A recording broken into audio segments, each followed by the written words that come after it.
Vedagni part 57.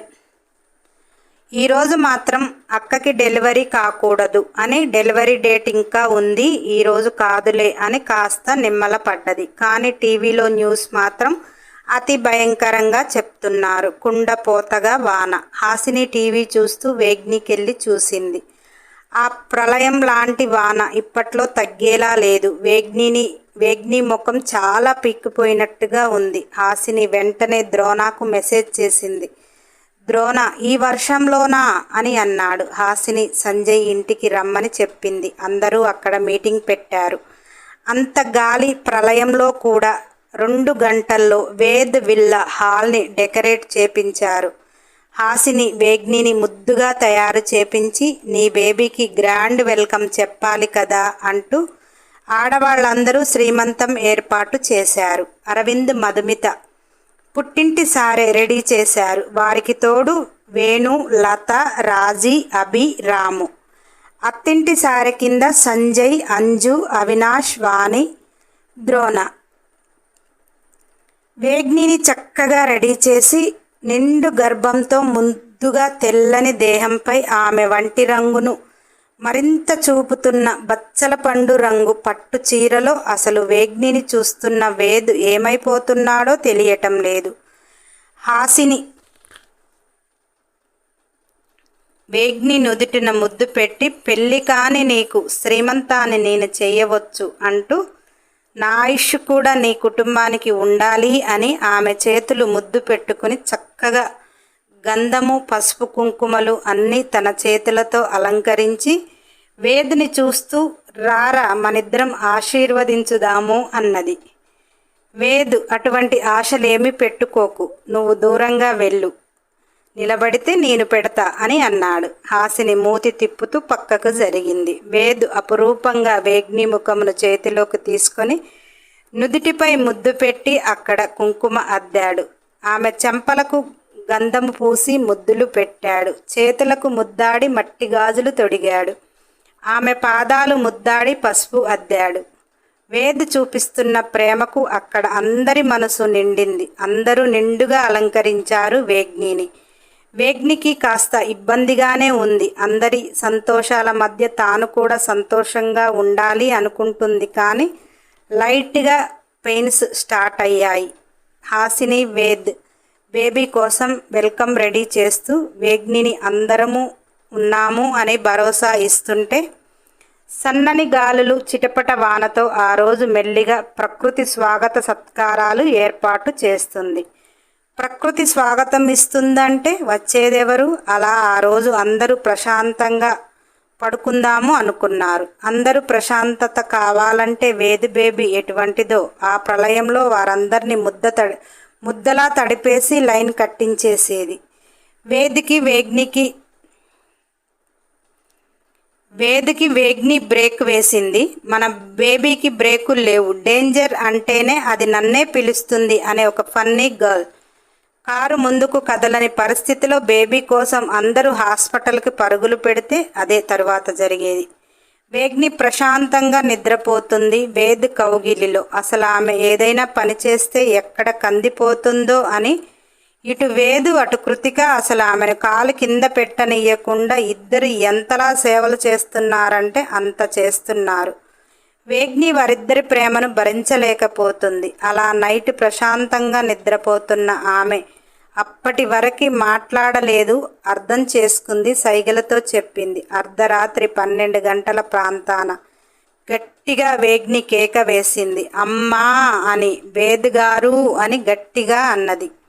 ఎన్నడూ వేగ్ని నోటి నుంచి మాట వినక చాలా రోజులవుతున్న వేదికి ఆ 2 గట్టి పిలుపులతో అతను ఒక్కసారిగా ఉలిక్కిపడి లేచి కూర్చున్నాడు. వేగ్ని మెలికలు తిరిగిపోతూ, వేద్ గారు, నేను తట్టుకోలేకపోతున్నా, నా వల్ల కావటం లేదు అని నడుము పట్టుకొని తను గిలగిలా కొట్టుకుంటుంది. వేదికి ఒక్క నిమిషం చెమటలు పట్టాయి. సడన్గా నిద్రలో మేలుకోవటం, ఎదురుగా వేగ్ని అల్లడి తల్లడైపోవటం, ఏమీ అర్థం కాని సిచ్యువేషన్లో సెల్ అందుకొని ద్రోణకి కార్ రెడీ చేయమని కృతికకు ఫోన్ చేసి వేగ్నికి పెయిన్స్ వస్తున్నాయని చెప్పి వేగ్నిని చేతుల్లోకి తీసుకున్నాడు. కృతిక వేగ్ని డెలివరీకి అన్ని ముందుగానే సర్దిపెట్టి ఉంచింది. ద్రోణ వేగ్నిని ఎత్తుకుని వస్తుంటే గుమ్మానికి ఎదురుగా కారు ఉంచేశాడు. వేగ్నిని తీసుకుని బయటికి వస్తుంటే బయట ఒక ప్రళయంలాగే ఉంది. ఉరుములు మెరుపులతో అర్ధరాత్రి సమయం. అతలాకుతలంగా బయట గాలి వాన. అసలు కారు కదులుతుందా లేదా అన్నంత సిచ్యువేషన్లో ద్రోణ కారుని తీసుకుని వచ్చి గలమకు ఎదురుగా ఉంచాడు. వేగ్నిని కారులో ఉంచుతుంటే కృతిక అన్ని సర్దుకుని బయటకు త్వరగా వచ్చింది.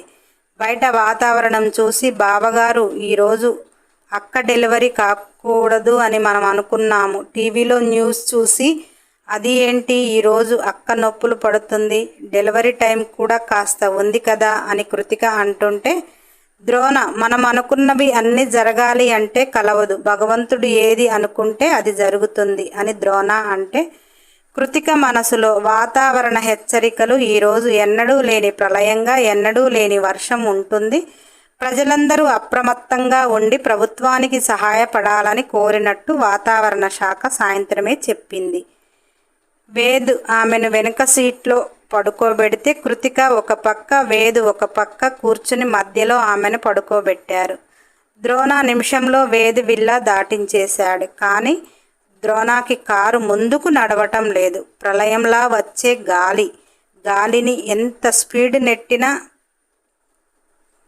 వెనక్కిపోతున్నట్టే ఉంది. ద్రోణ కారు డ్రైవ్ చేయటంలో ఒక నేర్పరి. అంత ప్రళయము, అంత వర్షం ఎలా ఉందంటే అది వర్షంలా లేదు, ఒక్కసారిగా మబ్బు నుంచి వరదలు వస్తున్నాయి అనేలా కుమ్మరించినట్టుగా వాన.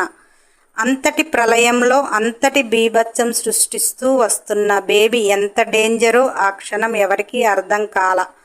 ఎంత కష్టంగానో హాస్పిటల్కి చేరారు. ద్రోణ ముందుగానే చెప్పి ఉంచటం వల్ల అంతా అక్కడ కూడా రెడీగా ఉంది. కృతిక కూడా ఆమెకు ఎంతో జాగ్రత్తగా చూసుకుంటుంది.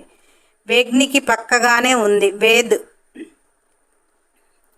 వేద్ పడుతున్న బాధకి కృతిక అయితే ఏడ్చేస్తుంది.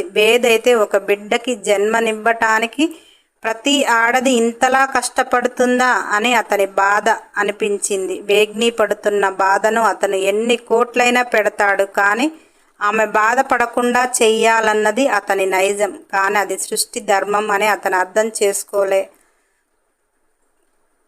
తనకు తాను కూడా బాగా టెన్షన్ పడిపోతున్నాడు. టెర్రరిస్టులని మట్టు పెట్టేటప్పుడు కాస్త కూడా ఆలోచన చెయ్యని వేదికి ఆ క్షణం ఒక జన్మకి కారణం. ఇంతలా ఒక తల్లి బాధ పడుతుందా అని ఎంతో వేదనకు గురయ్యాడు. వారు చేసే ఆపరేషన్లలో ప్రతి మనిషిని ఒక పురుగుని వలె నలపాలి. అటువంటిది ఒక జన్మకి ఇంతలా తల్లి పడుతుంది అంటే ఎంతమంది తల్లులను మేము బాధ పెట్టాము అని మనసుకు అతనికి అనిపించింది. కానీ వారిని అలా వదిలేస్తే ఒకరు 100 మందిని చెడగొట్టడం, చంపేయటం చేస్తున్నారు. అందరి ప్రాణాలను తీయటానికి చూసే టెర్రరిస్టులను ఎదవలనే కదా మేము చంపేది. అటువంటి వారు ఎంతమంది అమాయకులను చంపుతున్నారు, మేము దుర్మార్గులనే చంపుతున్నాము అని తనకు తాను అనుకున్నాడు. వేగ్ని బాధను తను తీసుకుంటే మొత్తం భారం అతనే ఎత్తుకోవాలి అన్నంత బాధలో ఉన్నాడు. కృతిక అయితే ఏడుస్తూనే ఉంది. ఆమెకు తెలుసు జన్మ ఇచ్చేటప్పుడు ఆడది ఎంతలా బాధపడుతుందో. కానీ అక్కడ వేగ్ని బాధపడటం కృతికకు నచ్చటం లేదు. అందరూ అంతలా బాధపడుతుంటే ద్రోణకి కాళ్ళు చేతులు ఆడటం లేదు. కృతిక ఎప్పుడు గడుగ్గాయిలా కనిపించే అమ్మాయి ఈరోజు అసలు ఏ ధైర్యం లేని దానిలా ఏడుస్తుంటే అంతటి బాహుబలి కూడా బల్లిపిల్లలా కృతిక పక్కకు చేరి ఓదార్చలేక, దగ్గరికి తీసుకోలేక ద్రోణ పడుతున్న బాధ అసలు అంతా ఇంత కాదు. వేగ్ని బేబీకి జన్మనివ్వటానికి బాధపడుతుంది. వేగ్ని బాధపడుతుందని వేదు బాధపడుతున్నాడు. కానీ ఇక్కడ ద్రోణ కృతిక ఏడుస్తుంది. ఆమెకి ఏ బాధ లేకున్నా కానీ ఏడుస్తుంది అని, వేరే వారి కోసం ఏడుస్తుందని తెలిసి కూడా ఆమెను గుండెలకు పొదువుకొని ఏడవద్దని చెప్పాలని ప్రాణం గిలగిలా కొట్టుకుంటుంది. అక్కడ ఆమె ఇష్టపడే మనుషుల కోసం కృతిక అంతలా ఏడుస్తుందని తెలిసినా కానీ అతని మనసు ఇష్టపడుతున్న కృతిక కోసం అతను అంతలా కొట్టేసుకుంటున్నాడు. ఆ క్షణం ద్రోణకి ఇక్కడ హాస్పిటల్లో ఎవరూ ఉండకుండా నేను కృతిక ఉంటే ఆమె తలని అతని గుండెలకు ఒత్తుకుని ఏడవమాకు అని చెప్పి తలపై ఒక ముద్దు పెడితే బాగు అని ఆరాటం. వేగ్ని పడుతున్న బాధకి వేదు ఆ బాధ తను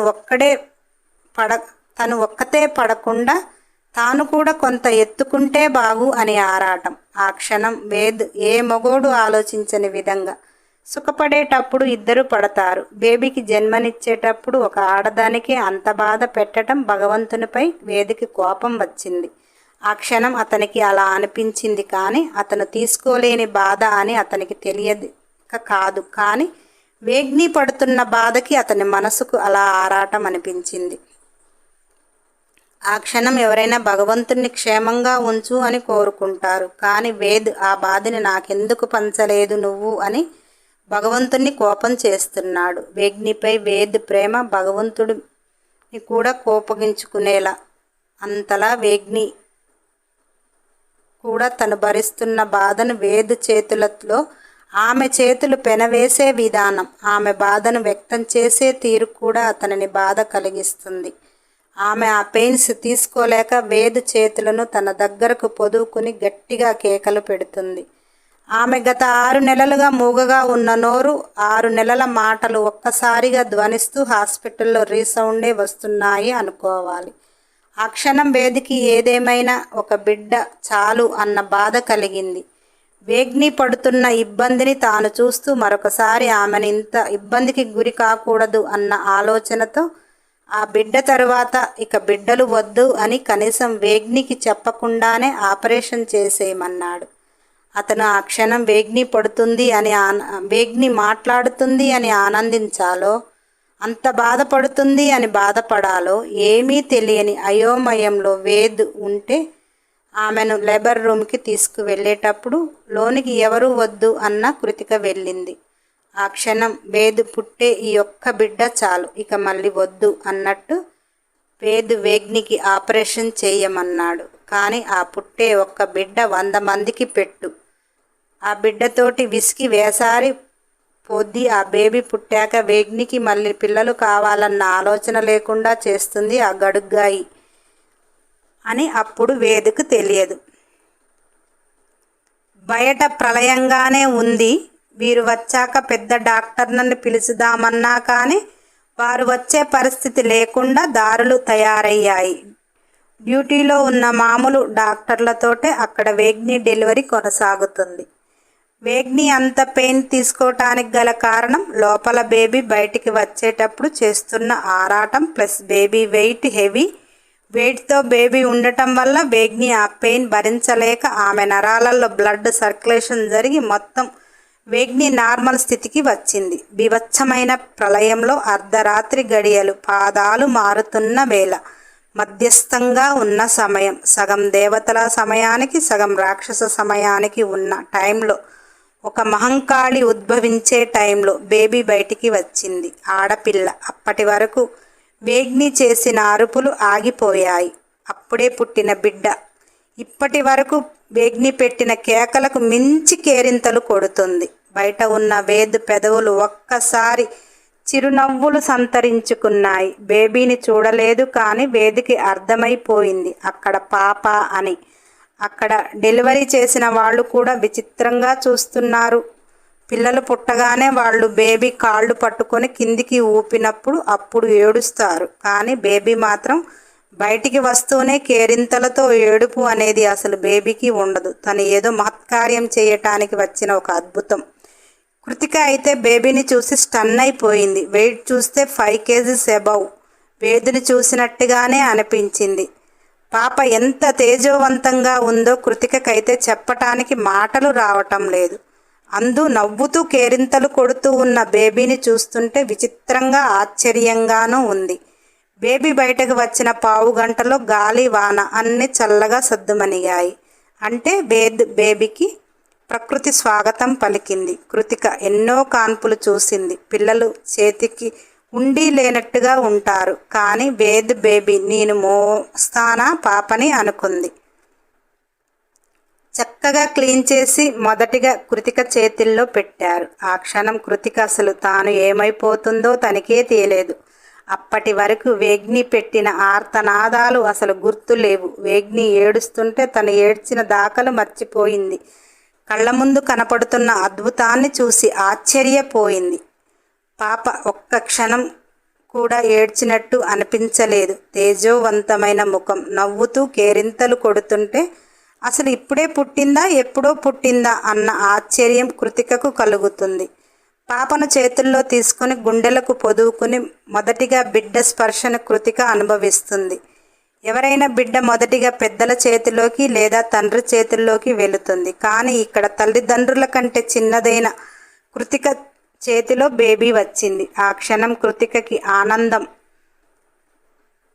ఆనంద బాష్పాలు కూడా వరదలై వచ్చాయా అనే అంత ఇదిగా ఏడుస్తుందో నవ్వుతుందో తెలియని ఒక పిచ్చిలా.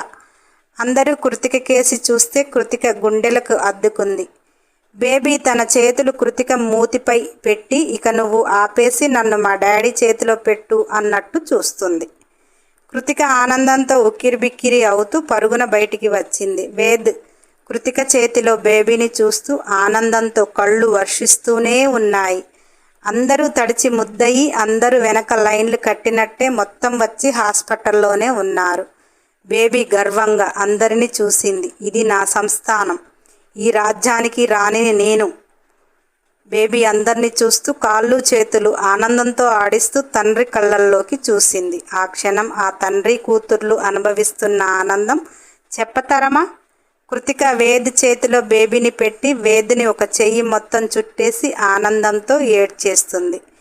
వేద్ ఒక చేతిలో పాపని ఒక చేతిలో కృతికని తలను సవరిస్తూ ఇద్దరిని తన హృదయానికి పొదువుకున్నాడు. ఆ క్షణం అందరికీ ఆ బంధం ఏంటో ఎవరికీ అర్థం కాని ఒక విచిత్ర బంధం అనుకోవచ్చు. వేద్కి ఈ రెండు చేతుల్లో తన బిడ్డల్లాగే అనిపించింది.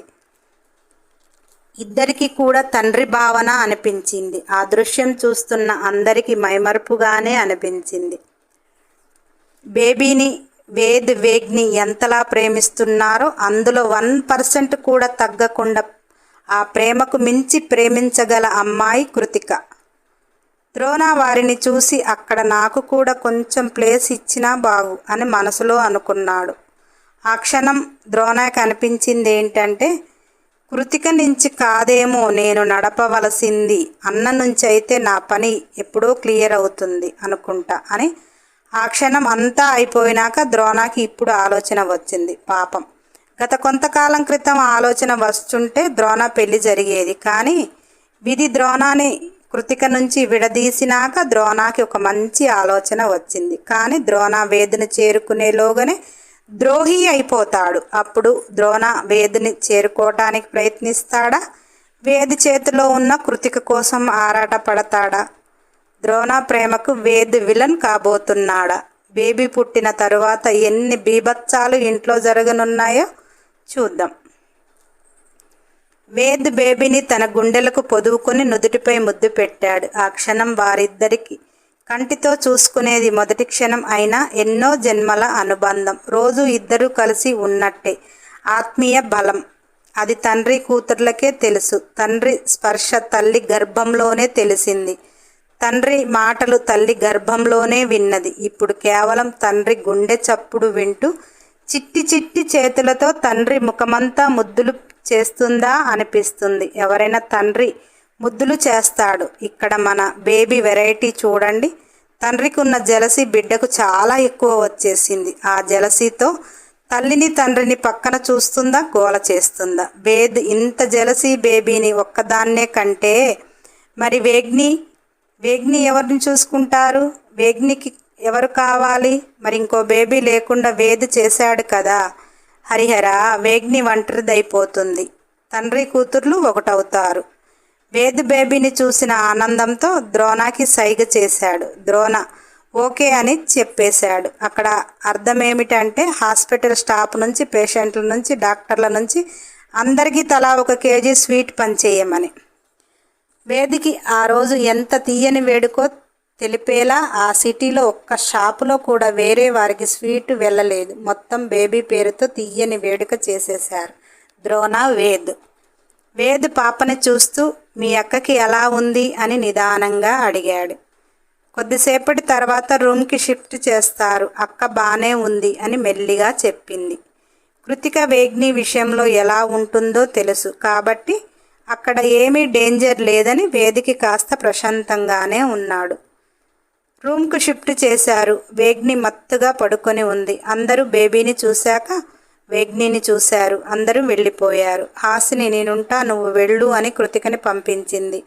హాసిని వేగ్ని రూమ్లో ఉన్నారు. హాసిని బేబీని చూస్తూ వేద్తో నాకు బేబీని ఇచ్చేయి, నేను నీ లైఫ్ నుంచి వెళ్ళిపోతా అన్నది. అదేంది, నేను కావాలన్నావు ఇన్ని రోజులు, ఇప్పుడు బేబీని అడుగుతున్నావు అని అన్నాడు. నువ్వు కావాలన్నది కూడా ఈ బేబీ కోసమే కదా, నువ్వెలాగూ నాకు బేబీని ఇచ్చేలా లేవు, అందుకే ఈ బేబీని ఇచ్చావనుకో, నీ గుర్తుగా ఈ జీవితానికి చాలు అని హాసిని అంటే లైఫ్ మోడ్లా అలాగే పెట్టేసుకుంటావా అన్నాడు వేద్. హాసిని ప్రాణం ఒకటే ఉంటుంది, ప్రాణంగా ప్రేమించిన వాడు ఒకడే ఉంటాడు. ప్రాణం ఒకసారి పోతుంది, ప్రాణంగా ప్రేమించిన వాడు ఉన్నా లేకున్నా అది జీవితకాలం అంతే ఉంటుంది. అది ఎవరి ఇష్టానుసారం వాళ్ళ మనసుకు తీసుకునే దాన్ని బట్టి ఉంటుంది. నిన్ను నేను తొలిసారి చూసినప్పుడే నా పిల్లలకు తండ్రివి అని ఫిక్స్ అయిపోయా. నాకు పిల్లలంటూ పుడితే నీ పిల్లలా లేదా దీన్నివ్వు, నేను తీసుకుని వెళ్ళిపోతా, మీ లైఫ్లో ఉండను అని హాసిని అంటే వేద్ అయ్యో నిన్న చెప్పినా బాగుండేది, అది బేబీ డెలివరీతో బాధపడుతుంది అని, దానికి ఆపరేషన్ కూడా చేసేయమని చెప్పా, ఇక మాకు ఈ బేబీ తప్ప ఇంకొక బేబీ పుట్టదు అనగానే హాసిని ఒక్కసారిగా ఉలిక్కిపడి అలా ఎలా చేసావురా, కనీసం వేగ్నికి చెప్పాలి అన్న ఆలోచన కూడా లేకుండా నువ్వు అసలు మనిషివేనారా అని గట్టిగా అరిచేసింది. ఆ క్షణం వేగ్ని కూడా మేలుకోవచ్చింది. ఆ మాటలు విన్నది. అక్కడ అతని పిచ్చి ప్రేమ బయటపడుతుంది. తాను ఇక ఏమీ చెయ్యలేక మౌనం తప్ప ఏమీ లేదు, ఇంకొక బేబీ వారి జీవితంలో లేదు అని బాధ అనిపించింది. కానీ హాసిని బేబీని అడగటంలో కూడా న్యాయంగానే అనిపించింది. ఆ క్షణం ముగ్గురు మౌనమే వహించారు. ముగ్గురికి ఒకటే బేబీ అయిపోయింది. హాసినితో వేద్ కలవడు, వేగ్నితో కలిసిన ఇక పిల్లలు పుట్టరు. ఇప్పుడు ఆ బేబీ హాసినితోనా, వేగ్ని వేద్తో కూడా బేబీని హాసినికి ఇవ్వటం న్యాయం అనిపించింది. కానీ వేగ్నికి బేబీ లేకపోతే ఎలా అని ఎంత ఆలోచించినా హాసిని అడిగిన దానికి వేద్ హాసినితో ఈ జన్మకు నువ్వు అడిగిన కోరిక తీర్చలేకపోయాను, న్యాయంగా అడిగినది కూడా తీర్చలేకపోయాను, నా బేబీని ఇచ్చినా చాలు అన్నావు, కానీ అది కూడా చెయ్యి దాటిపోయాకే అడిగావు, ఇక నేనేమీ చెయ్యలేను అని వేద్ నీకు వీలైతే మనసు మార్చుకోవటం తప్ప అని బాధగా చెప్పాడు. అక్కడ ముగ్గురి మనసుల్లో ఎంతో వేదన. ఒక్క బేబీని ఇచ్చేస్తే హాసిని సమస్య తీరుతుంది, కానీ ముగ్గురికి కలిసి ఒక్క బేబీ. నెక్స్ట్ ఎపిసోడ్ కోసం సబ్స్క్రైబ్ చేయండి, లైక్ చేయండి, షేర్ చేయండి, కామెంట్ చేయండి. అన్ని ఎపిసోడ్ల కోసం బెల్ ఐకాన్ టచ్ చేయండి.